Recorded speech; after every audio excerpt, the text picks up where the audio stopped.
Hello everyone, welcome to Parul physics KV. आज हम derive करेंगे expression for electrostatic potential due to a point charge.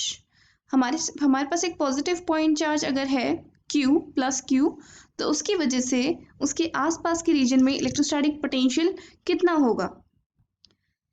Here I have shown a charge plus Q और उससे r distance पे है एक point P जहाँ पर मुझे इलेक्ट्रोस्टैटिक पोटेंशियल का एक्सप्रेशन क्या निकालना है। I need to find the value of electrostatic potential at point P। तो मैंने बताया था इलेक्ट्रोस्टैटिक पोटेंशियल क्या होता है। It's the work done in bringing a unit positive charge that is Q naught from infinity to that point P।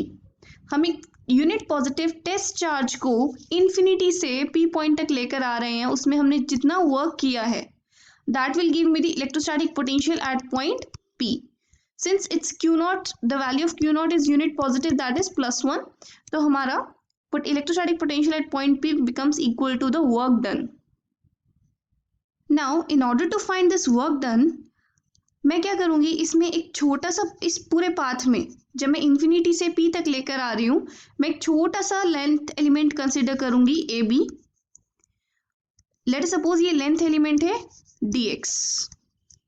तो इस case में हमारा AB में कितना वर्क किया हमने, we did a small amount of work that I represent by dw, and the distance of this length element from the center of our source charge is x. Now जब मैं Q naught को A से B point तक लेकर आ रही हूँ, then the work done will be given by F vector dot dx vector, that is the force experienced by Q naught due to this plus Q charge dot dx vector. अब एक बात बताओ, दोनों पॉजिटिव चार्जेस हैं तो Q naught पर force किस direction में लगेगी? It will be towards right, it will be repulsive force. इसका मतलब dx वेक्टर में और F वेक्टर में एंगल कितना होगा? 180 डिग्री का।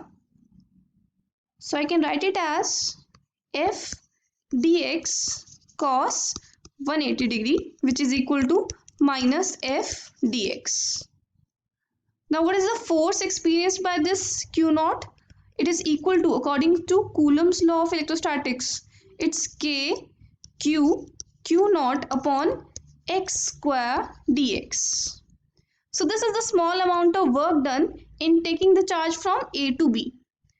अगर हमें निकालना है कि इन्फिनिटी से P तक लाने में कितना टोटल काम हुआ, तो उसके लिए मुझे इसको इंटीग्रेट करना पड़ेगा। So I will integrate this expression, और लिमिट कहाँ से कहाँ लगेगी? फ्रॉम इन्फिनिटी टू R, क्योंकि मैं इन्फिनिटी से R तक अपने चार्ज को, Q नॉट चार्ज को लेकर आ रही हूँ। Now this is equal to minus infinity to R K Q not upon x square dx। अब इसको इंटीग्रेट करेंगे तो क्या आएगा हमारे पास? It is equal to minus K is constant, Q not हम बाहर ले सकते हैं, infinity to R dx upon x square. What is the value of this integration? dx upon x square,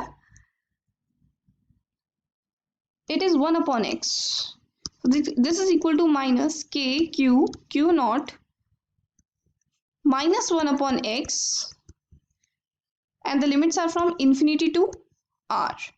Now the minus gets cancelled and I'll get 1 upon 4 pi epsilon naught, which is the value of k q naught upon, here 1 upon r minus 1 upon infinity, and 1 upon infinity is equal to 0.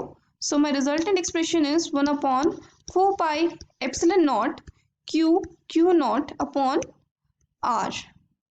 So this is the expression for the net work done in bringing the charge from infinity to that point P.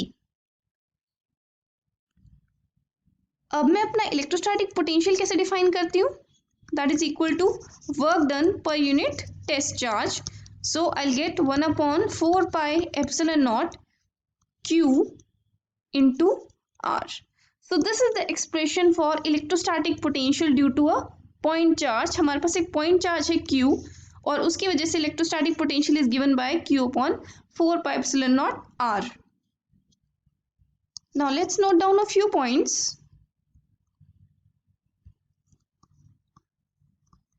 एक isolated point charge की वजह से अगर हम देखें force on a test charge q that is goes as 1/r² from the Coulomb's law of electrostatics. Electrostatic field का क्या relation है r से?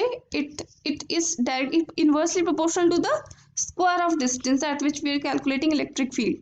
लेकिन पोटेंशियल का क्या रिलेशन है? v is inversely proportional to r। तो इसका मतलब electric field goes as 1/r² but potential goes as 1/r।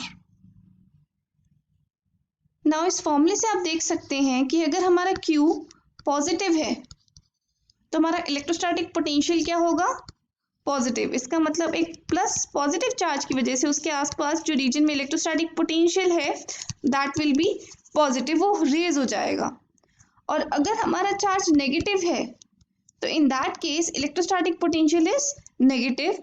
तो नेगेटिव चार्ज की वजह से उसके आसपास के रीजन में जो इलेक्ट्रोस्टैटिक पोटेंशियल है वो कम हो जाएगा। इस ग्राफ में मैंने दोनों तरह के चार्जेस के लिए इलेक्ट्रोस्टैटिक पोटेंशियल रिप्रेजेंट किया है। पॉजिटिव चार्ज में हमारा इलेक्ट्रोस्टैटिक पोटेंशियल घटता रहता है as we go away from that charge.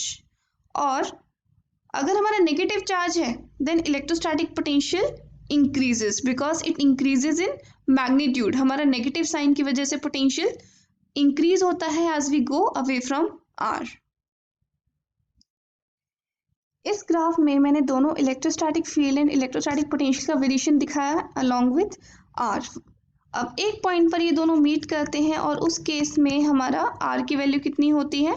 Are is equal to 1। तो डेफिनेटली आर और r² दोनों वैल्यू सेम होंगी, इसलिए हमारा electrostatic field and electrostatic potential की value at r equal to 1 is same. So I hope you understood this derivation. That's all for now.